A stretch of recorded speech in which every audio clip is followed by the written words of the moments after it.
নমস্কার, সকলকে স্বাগত জানাই আমার চ্যানেল ইনভেস্ট উইথ মিশন এর পক্ষ থেকে। আজকে আপনারা ক্যাপশন দেখেই বা থাম্বনেল দেখেই বুঝতে পেরে গেছেন যে কি ভিডিও হতে যাচ্ছে। আমি কিছু স্টক নিয়ে এখানে আলোচনা করব, যে স্টকগুলোর মধ্যে আপনারা যদি প্রত্যেকটা ডিপে কিছুটা সুযোগ নিতে পারেন, তাহলে সেখান থেকে ভবিষ্যতে একটা ভালো রিটার্ন পেতে পারেন। এবং কেন এই কথাগুলো বলছি, প্রত্যেকটি স্টক যখন আলোচনা করব ব্যাপারগুলো আপনাদের কাছে অনেকটা পরিষ্কার হয়ে যাবে। আমি আজকে ভিডিও করছি একটু বাইরে থেকে, আমি বাড়ির বাইরে আছি, সেখান থেকে ভিডিওটি আপনাদের জন্য করছি। হয়তো কিছুটা সাউন্ড প্রবলেম থাকতে পারে, তবুও যদি ভিডিওটি দেখেন, আশা করি আমি কি বলতে চাচ্ছি আপনারা বুঝতে পারবেন। তো চলুন ভিডিওটি শুরু করি। প্রথম যে স্টকটিকে নিয়ে আলোচনা করব, সেটি আমাদের ফার্মা সেক্টরের একটি স্টক, যেটাকে আমরা খুব ডিফেন্সিভ স্টক হিসাবেই জানি। ডিফেন্সিভ যে ফার্মা সেক্টরের স্টকগুলো আছে, তার মধ্যে অন্যতম স্টক হচ্ছে সান ফার্মা। এই সান ফার্মা যে স্টকটি আছে, তার বর্তমান যে কন্ডিশন রয়েছে, এদের বিভিন্ন কারণে আমি কিন্তু এই স্টকটিকে আমার লিস্টে প্রথম নামের মধ্যেই রেখেছি, প্রথম স্থানে জায়গাটা দিয়েছি। এর যে ফান্ডামেন্টাল আপনারা জানেন যে বিশেষ করে এই কোম্পানিটি কিন্তু স্ট্রং ফান্ডামেন্টালের কোম্পানি, এবং ভ্যালুয়েশন অনুসারেও আপনারা যদি দেখেন অন্যান্য ফার্মা সেক্টরের স্টকের সাথে, সেটাতেও আপনারা দেখতে পারবেন যে এই কোম্পানিটি অনেকটা নিচের ভ্যালুতেই কিন্তু ট্রেড করে থাকে সবসময়, সেরকমভাবেই কিন্তু চলছে। এবং এই কোম্পানিটি একটা জিনিস আমরা দেখতে পাচ্ছি যে এর কিন্তু একটা যে বিজনেসের যে ট্রানজিশন, সেটা কিন্তু হতে যাচ্ছে। সেটা অনেক সময় আমরা বিভিন্ন কোম্পানিকে দেখে থাকি, যেরকম মার্জিন বৃদ্ধির জন্য বিভিন্ন সেক্টরে এদের কিন্তু গ্রোথ দেখা যায়, সেরকমই এরাও কিন্তু মার্জিন বাড়ানোর জন্য কিন্তু স্পেশালিটি মেডিসিনসের উপর ভালো রকম গুরুত্ব দিচ্ছে। আমি ক্রমান্বয়ে আলোচনা যখন করবো, আরও ভালোভাবে বুঝতে পারবেন। কোম্পানি কিন্তু এদের রেভিনিউকে ইমপ্রুভ করেছে, প্রফিটেবিলিটি বাড়িয়েছে, এবং স্ট্রং ক্যাশ ফ্লো কিন্তু কোম্পানি রেখে যাচ্ছে।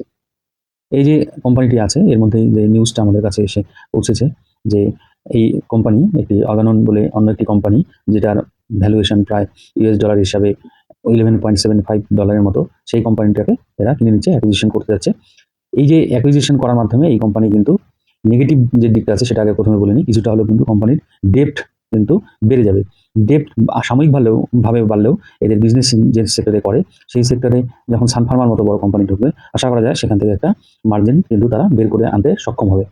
এই কোম্পানিটির যে প্রেজেন্স রয়েছে, অর্গানন বলে যে কোম্পানিটি আছে, প্রায় 140 থেকে 150টির মধ্যে প্রেজেন্স রয়েছে। এই কোম্পানি যখন সানফার্মার আন্ডারে চলে আসবে, তখন কিন্তু সানফার্মাও এই যে গ্লোবাল অ্যাক্সেস যেটা রয়েছে 140 থেকে 150টি কান্ট্রি, সেটা কিন্তু পেয়ে যাবে। বিশেষ করে এই কোম্পানি যে সেক্টরে কাজ করে, সেটা ওমেন্স হেলথ অ্যান্ড বায়ো সিমিলার্স উপর যে কাজ করেন, যেটা মধ্যে এই দুটোই কিন্তু attractive long term growth segments, যেখানে আগে কিন্তু সানফার্মার প্রেজেন্স খুব কম ছিল। সেই জায়গায় যদি এই কোম্পানিটাকে অ্যাকুইজিশন করে, তখন কিন্তু তাদের প্রেজেন্সটা অনেকটা অংশে বেড়ে যাবে। এই হলো কোম্পানির ডিটেলস। এবং প্রাথমিকভাবে যদি দেখা যায় যে কোম্পানি ডেপ্ট বেড়ে গেল, কিন্তু পরবর্তীতে কিন্তু 2-3 বছর পরে দেখা যাবে যে কোম্পানির মধ্যে একটা ভালো গ্রোথ কিন্তু দেখাতে পারে। সেই জন্য আমি মনে করি এই কোম্পানির মধ্যে কিন্তু একটা বাড়তি সুযোগ কিন্তু ভবিষ্যতে দেখা যাবে। সে আগামীতে হয়তো কিছুদিন হয়তো কোম্পানির স্টকের প্রাইস হয়তো ভোলাটাইল থাকবে, ওঠানামা করবে। অলরেডি এই খবরটা যখন মার্কেটে আসে, তখন কিন্তু স্টক কিন্তু প্রায় 7% মতো বেড়ে যায়, এবং পরবর্তীতে দেখবেন সাময়িকভাবে এই বৃদ্ধি হলেও, কিন্তু যেহেতু গ্রোথটা আগামী 3 বছর পরে দেখা যাবে, বা 2-3 বছর পরে আমরা ভালোভাবে উপলব্ধি করতে পারবো, তার জন্য হয়তো কিছুটা ওঠানামায় কোম্পানিটা করবে। প্রত্যেকটা নামা মানে হলো ডিপ যেখানে আসবে, সেখানে কিন্তু একটা সুযোগ ক্রিয়েট হবে। যেহেতু কোম্পানি একটা স্টেবল গ্রোথ রেখেই চলে, এই কোম্পানিটা একটা ভালো কিন্তু কোম্পানি, যেটা লং টার্ম ইনভেস্টমেন্টের জন্য, এবং ভবিষ্যতে যদি এরা নতুন নতুন সেক্টরে কাজ করে, এরকমভাবে অ্যাকুইজিশন করে এবং গ্লোবালি প্রেজেন্স বাড়ায়, এবং নিউলি গ্রোথ সেক্টরে মেডিসিন নিয়ে এরা কাজ করে, তখন কিন্তু সেখান থেকে একটা ভালো রকমের রেভিনিউ এরা জেনারেট করবে। সেই কথাগুলোই আমাদের বলার ছিল এই কোম্পানিটাকে নিয়ে। এবার আমরা একটু নিজেদের মতো করে স্টাডি করবেন। আমার যা নলেজ ছিল সেটা আপনাদের সামনে একটু তুলে ধরলাম। এরপর দ্বিতীয় আরেকটি কোম্পানি ডিফেন্সিভ না হলেও ডিফেন্স সেক্টরের কোম্পানি, যে কোম্পানিটার আমরা দেখেছি যে অর্ডার এক্সিকিউশন খুব ভালো, এবং তার সাথে সাথে এই কোম্পানিটার কিন্তু একটা গ্রোথ কিন্তু ভালোই রয়েছে। কিন্তু গত 1 বছর ধরে কোম্পানিটা একটা রেঞ্জ বাউন্ড ট্রেড করছে। কোম্পানিটার নাম হচ্ছে ভারত ইলেকট্রনিক্স। এই যে কোম্পানিটি আছে, এর কিন্তু যদি অর্ডার বুক দেখেন, অর্ডার বুক কিন্তু হিউজ অর্ডার বুক। এ পর্যন্ত এবছরে লাস্টে যে অর্ডার পেলো, সেইটুকু যদি ক্যালকুলেশন করা যায়, তাহলেও এই কোম্পানির এখনো পর্যন্ত অর্ডার বুক প্রায় 75,000 কোটি টাকার মতো রয়েছে। এই হিউজ মানে এই অর্ডার বুক, মানে যেটা জুনিয়র একটা অর্ডার কিন্তু পেয়েছে, সেটা ধরেই কিন্তু 75,000 কোটি টাকার মূল্য। এইটা কিন্তু মোটামুটি এই কোম্পানির একটা 3 বছরের রেভিনিউ ভিজিবিলিটি দেখাচ্ছে। লং টার্ম ডিউরেশনের ডিফেন্স যে কন্ট্রাক্টগুলো, এরা কিন্তু অনেকগুলো পেয়ে বসে আছে। এগুলো খালি এখন এক্সিকিউশনের অপেক্ষা। অন্যান্য যে ডিফেন্স সেক্টরের কোম্পানিগুলো আছে, তার থেকে কিন্তু এর এক্সিকিউশন রেট কিন্তু ভালো। যেমন quick reaction service to air missile, এখানে যে অর্ডার বুক রয়েছে প্রায় 30,000 কোটি টাকা। নেক্সট জেনারেশন কোরোভেটস ইলেকট্রনিক্স এনজিসি যেটাকে বলে, সেটাতেও কিন্তু 15,000 কোটি টাকার মতো অর্ডার। শত্রুঘাট ইলেকট্রনিক ওয়ারফেয়ার দেখবেন 3,000 কোটি টাকার মতো একটা অর্ডার বুক রয়েছে। এরকম কিন্তু বিভিন্ন যে ক্ষেত্রগুলো আছে, সেখানে কিন্তু অর্ডার বুক রয়েছে। তারপর র্যাডার্স, এভিয়নিক্স, কমিউনিকেশন সিস্টেমস এবং বিভিন্ন আরও কিছু যা আছে তা মিলে প্রায় 1000 কোটি টাকার মতো অর্ডার পাইপলাইন বা অপরচুনিটিস আপনারা কিন্তু এখানে দেখতে পাচ্ছেন। এই যে বিষয়টা আছে কোম্পানিটাকে কিন্তু আরও ভবিষ্যতে একটা বড় রিটার্ন জেনারেট করে দেওয়া কিন্তু একটা সুযোগ করে দেয়। লং টার্ম গ্রোথ ড্রাইভার্স প্রচুর রয়েছে। এআই এনেবলড ডিফেন্স সিস্টেম ঢুকবে এরা, ড্রোনস এবং কাউন্টার ড্রোন সিস্টেমে কাজ করবে, ইলেকট্রনিক্স ওয়ারফেয়ার, অ্যাডভান্স রেডার্স, এই যে জিনিসগুলো এগুলোর উপরে যখন এরা কাজগুলো ফুল পেজে করবে আরও কিন্তু গ্রোথ কিন্তু দেখাবে। এর মধ্যে আপনারা জানেন ভারতবর্ষের গভর্নমেন্ট কিন্তু ডিফেন্স সেক্টরে গুরুত্ব দিচ্ছে, বিভিন্ন সময় কিন্তু বাজেটে এরা কিন্তু প্রচুর পরিমাণে অ্যালোকেশন কিন্তু দিয়ে যাচ্ছে। কিন্তু অ্যালোকেশন পেলেও বিভিন্ন যে অন্যান্য কোম্পানিগুলো আছে তার থেকে এই কোম্পানিটা একটু আলাদা করে ভাবতে হয়, কারণ এই কোম্পানি কিন্তু অর্ডার এক্সিকিউশন রেট ভালো। এবার কোম্পানির যা স্টক প্রাইস কিছুদিন আগেও কিন্তু 470-71 টাকার মতো হাই করে এবং সেখান থেকে কারেক্টেড হয়ে অনেকটা নিচে করে আছে। প্রত্যেকটা ডিপ একটা অপরচুনিটি হতে পারে এবং পেশেন্টলি যদি কেউ অ্যাকুমুলেশন করে যায় আগামীতে কিন্তু এর থেকে বড় একটা রিটার্ন এক্সপেক্ট করতে পারে। কিন্তু পেশেন্ট যদি না থাকে এইসব স্টক থেকে কিন্তু রিটার্ন জেনারেট করা খুব কঠিন হয়ে যাবে, কারণ অল্পেতে যারা ঘাবড়ে যান তাদের জন্য কিন্তু এই ধরনের স্টক ঠিক হবে না আমি মনে করি। যাদের পেশেন্স আছে এবং লং টার্মে একটা ভালো রকমের ওয়েলথ ক্রিয়েট করতে পারেন, তার মধ্যে অন্যতম কোম্পানি কিন্তু দুটো নিয়ে আলোচনা করলাম। এরপর থার্ড যে কোম্পানিটা নিয়ে আলোচনা করব সেটি হচ্ছে এফএমসিজি সেক্টরের একটা কোম্পানি। আপনারা অনেকগুলো এফএমসিজি কোম্পানি সম্পর্কে আপনাদের হয়তো ধারণা আছে। তার মধ্যে এই যে বাজাজ কনজিউমার বলে যে কোম্পানিটা আছে এটাকে আপনারা একটু দেখতে পারেন।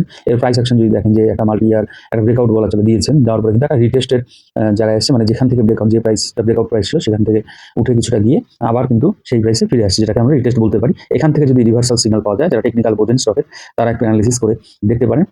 এই কোম্পানিটার মধ্যে কিন্তু হিউজ কিন্তু গ্রোথ আমার মনে হয় এখনো রয়েছে।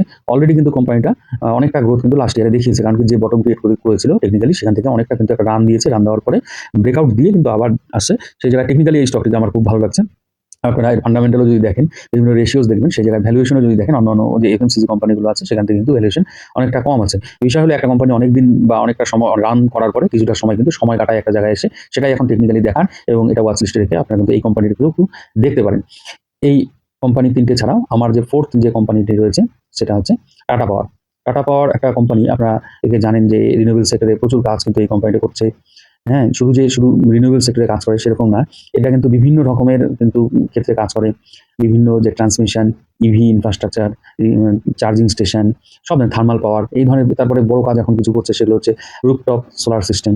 এর উপরে কিন্তু কোম্পানিটা কাজ করছে। এই যে কোম্পানিটা আছে এর কিন্তু বড় স্কেলে কাজ করার ক্ষমতা রয়েছে এবং এই যে কোম্পানি তার কিন্তু আমার মনে হয় যে প্রাইসে এখন যে ট্রেড করছে এখানে কিন্তু একটা অ্যাকুমুলেশন চলছে অনেক দিন ধরে, এই প্রাইসটার মধ্যে কিন্তু কোম্পানিটা আছে। এটা একটা ভালো অ্যাকুমুলেশন জোন আমি মনে করি। আপনারা এই স্টকটিকে নিয়ে একটু স্টাডি করে দেখবেন। এর আগেও আমি অনেক ভিডিওতে এই কোম্পানিটাকে নিয়ে বলেছি। কোম্পানিটা শুধু একটা মোমেন্টাম দরকার, মোমেন্টাম বা ব্রেকআউট যেটাই বলেন, একবার যদি পেয়ে যায় কোম্পানিটা আমার মনে হয় অনেকটা দূর যাবে। কারণ কি এই যে সেক্টরে কাজ করে এই একটা কংগ্লোমারেটের মতো কাজ করে, সব ধরনের কাজ করে, রিনিউয়েবল সেক্টরের কাজ করে। রিনিউয়েবল সেক্টরের মধ্যে যে পোর্শনগুলো আছে ইকোসিস্টেমের মধ্যে, সোলার বলুন, ব্যাটারি এনার্জি স্টোরেজ বলুন, বিভিন্ন রকমের ব্যাটারি তৈরি করা এবং তার সাথে সাথে থার্মাল প্রজেক্ট, সব ক্ষেত্রেই কিন্তু এর কিন্তু প্রজেক্ট রয়েছে এবং কাজ কিন্তু করছে। এই কোম্পানিটাকে একটু ডেটাতে রেখে ওয়াচ লিস্টে রেখে আপনাদের কিন্তু দেখার কথা আমি বলছি। আপনারা একটু নিজেদের রিস্ক নিজেদের অ্যানালিসিস করবেন। এবং আমার লিস্টের ফিফথ যদি কোম্পানিকে আমরা আলোচনার মাধ্যমে তুলে ধরি, তাহলে যে কোম্পানিটা আছে সেটা একটা অটো সেক্টরের কোম্পানি। অটো সেক্টরের কোম্পানি অনেক রয়েছে দেখবেন, তার মধ্যে আপনাদেরকে দেখার কথা বলবো বাজাজ অটো। বাজাজ অটো অনেকটা রান করেছে, তারপরেও বলবো বাজাজ অটোকে একটু নজরে রাখবেন, কারণ কি এদের যে বাইক আছে বিভিন্ন কোলাবোরেশন এরা কিন্তু কাজ করে, যেগুলো হাই ভ্যালু, যেমন কেটিএম রয়েছে, ট্রেম্প রয়েছে, এই বাইকগুলো বা ডমিনার রয়েছে, এগুলো কিন্তু লিডিং বাইক বলা চলে। তাছাড়াও এর যে থ্রি হুইলার সেক্টর আছে সেখানেও কিন্তু প্রচুর কিন্তু মার্কেট শেয়ার এরা হোল্ড করে। আমরা অনেকেই ওই বাজাজ বলতে বাজাজ পালসার, বাজাজ অ্যাভেঞ্জার এই গাড়িগুলোকে ভাবি, কিন্তু বিভিন্ন অন্যান্য কোম্পানির হয়েও কিন্তু এরা মার্কেটিং করে, যেমন কেটিএম অনেকেই হয়তো জানেন না। সুতরাং এই জায়গায় কিন্তু গ্রোথ আছে এবং যেহেতু এরা এমন কিছু বাইক যেগুলো হাই ভ্যালু, এখানে হাই মার্জিনে বিক্রি করে এরা। এবং যে থ্রি হুইলার যে সেক্টরটি আছে তার মধ্যে বলা চলে মার্কেট লিডার, সেই জায়গায় দাঁড়িয়ে কিন্তু এর গ্রোথ ভবিষ্যতে আরও আমি কিন্তু এক্সপেক্ট করছি এবং কোম্পানিটি একটি ভালো মোমেন্টামের মধ্যে আছে। এই কোম্পানিটাকে একটু আপনারা লিস্টে রেখে স্টাডি করে দেখবেন। এরপরে সিক্সথ যে কোম্পানিটা রয়েছে সেটাও আরেকটি অটো সেক্টরের কোম্পানি, সেটা হচ্ছে আইচার মোটরস। আইচার মোটরসকে দেখবেন একটা ব্যান্ডের মধ্যে দিয়ে, রেঞ্জের মধ্যে দিয়ে ট্রেড করছে।